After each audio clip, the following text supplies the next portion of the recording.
Well, good morning and welcome to Communicate with Power. This is April 26th, and I'm joined by my co-host in all of these matters, Laura Peck. Hi, Laura. Hello, Welcome good to our morning. podcast. Yeah, this is the morning after the Correspondents White House dinner. Boy, is didn't go in any direction that people had anticipated. It was kind of shocking. You were watching it with me, and we were watching every moment of it. So I do want to talk about it through the perspective of crisis communications. Obviously, this is an area that we specialize in, and we've handled a number of major crises after the fact. Investigations into events, and we do want to look at it through that lens, also through the lens of security. We both noticed a number of things about that would raise questions, and I do believe that there will be a congressional hearing into this, as there were after the Butler, Pennsylvania attempted assassination of Trump. So let's dig in. Laura, first of all, any comments you want to make about it?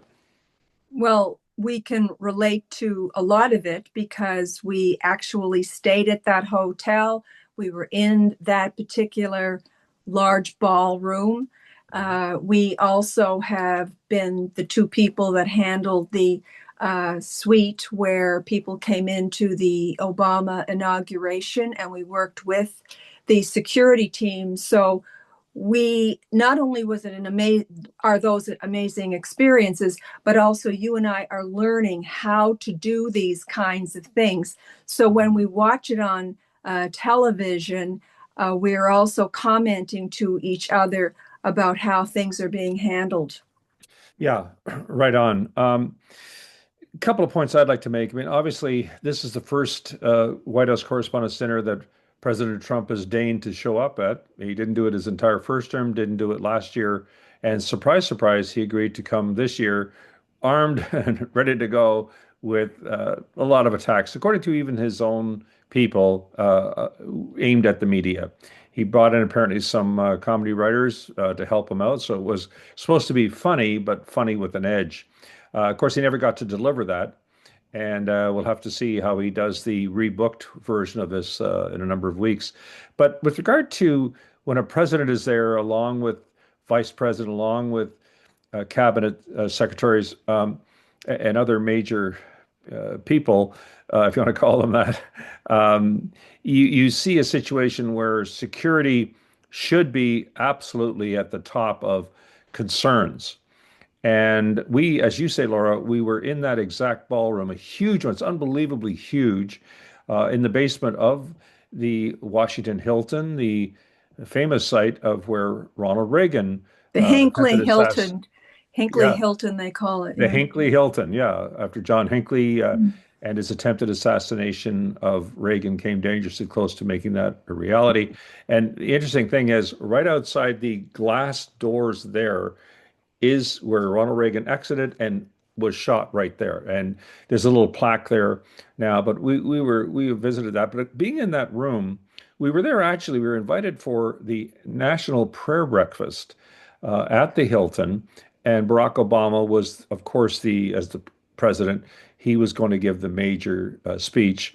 And for a variety of reasons, we ended up at a table right near the front, right at the front, really. So we were able to watch closely a number of matters. You had all kinds of sectors there, including the next to be, we thought at the time, President of the United States, Hillary Clinton, who was there in her role as cabinet secretary. So it was quite something in terms of that. What struck me about it was that we stayed at the Hilton. We never were wanded or No. magnometer going through that. There wasn't even, I didn't even see that one. So this may have been before they put those in. You had to have your ticket for the event. That was it. So, and then suddenly you're in the room. So that did strike me a little bit at the time. Wow, there's been more security at much lesser events than that. But I think my take on it was that the guard was down somewhat. These are people that are there for a prayer breakfast for crying out loud. I mean, and so that really did strike me. And apparently that was very similar. Yes, people did go through the magnometer, but many did not. That even there, he's able to rush by it and be right at the doorway of the ballroom. So that was, I don't think that was fully foreseen. Now, I could just sit here as some kind of security expert. I'm clearly not.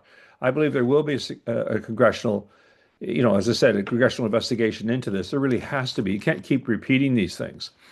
The other experience, Laura, we had, of course, was we've talked about this briefly before, but President Obama's Inauguration. first inauguration, and we had done, you know, practice sessions down in Washington, attending these weekend things in order to Training learn. sessions. Yeah, training sessions, really what they were.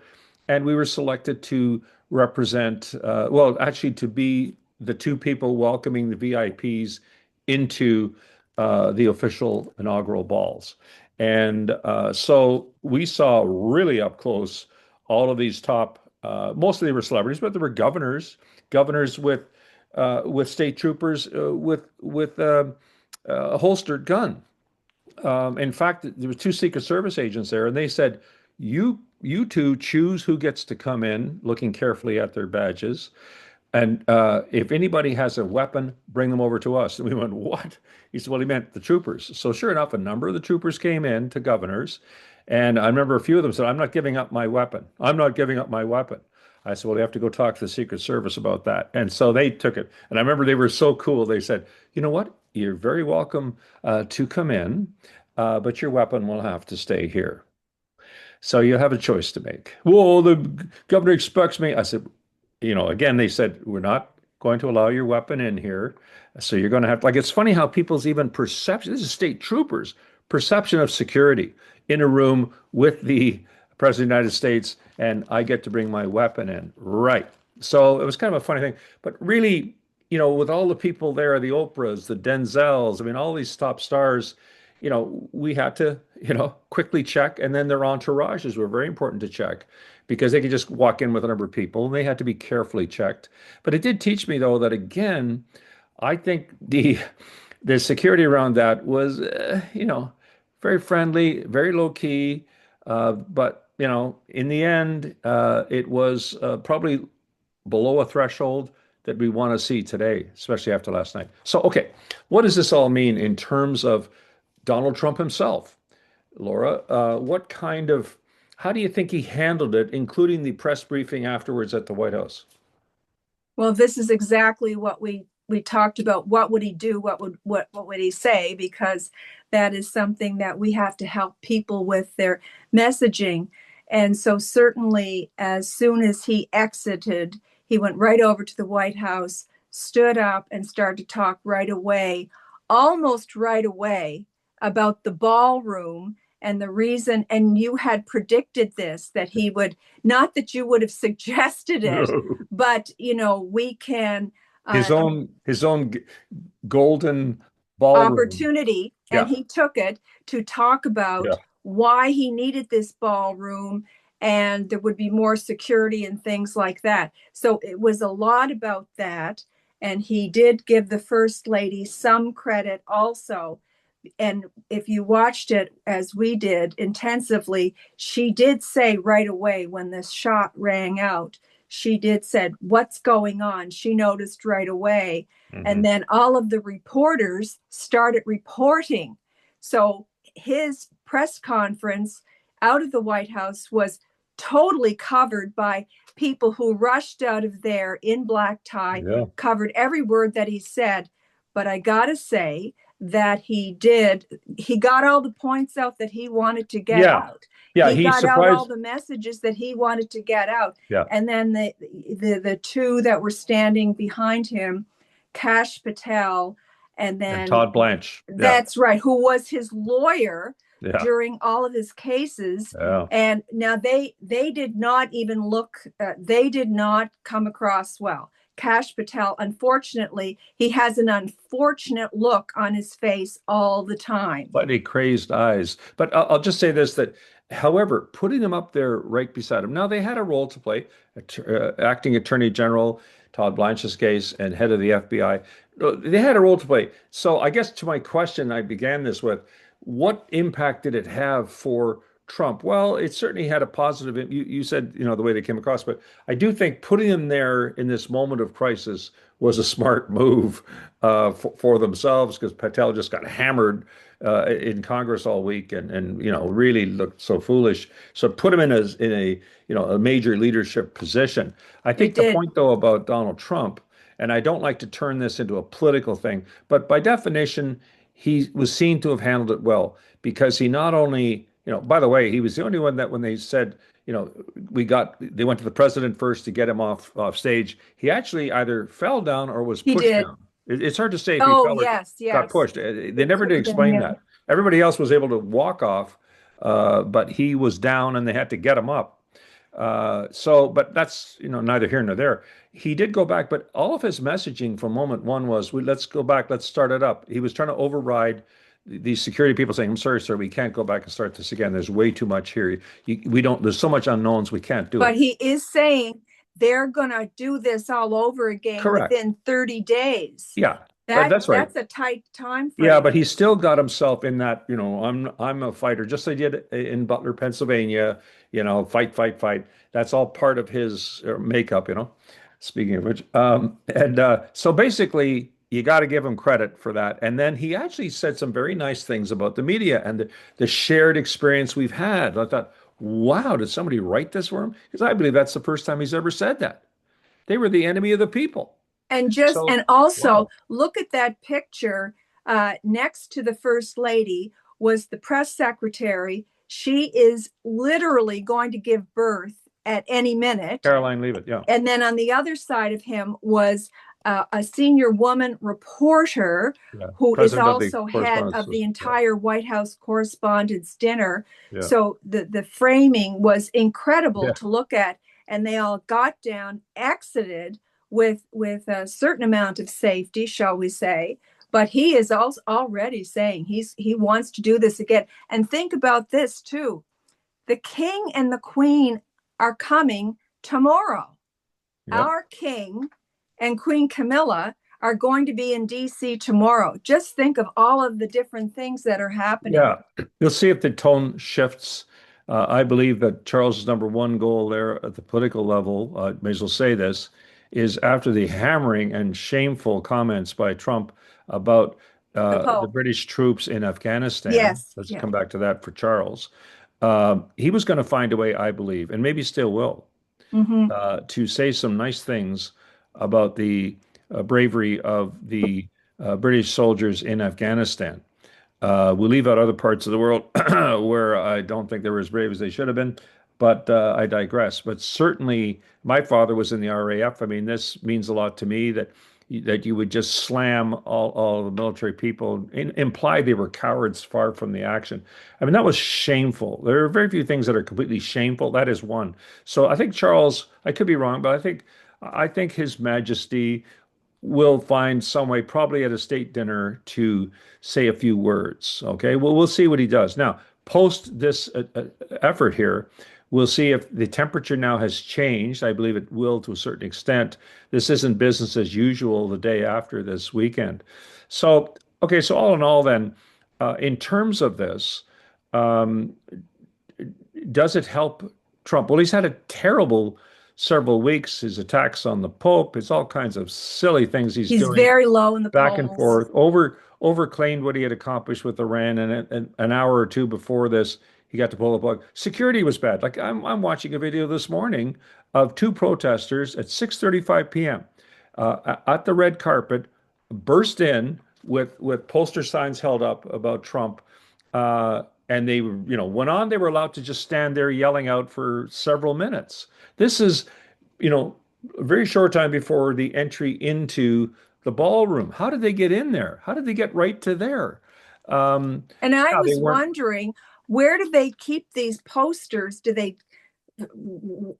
underneath their clothing or what? Well, Because Laura, good when question. you've done the She had a whole thing, mask. No, she even had a mask on her yeah. face. So I'm just saying, like, okay, that was a signal, maybe. Whoa, maybe we don't have this nailed down.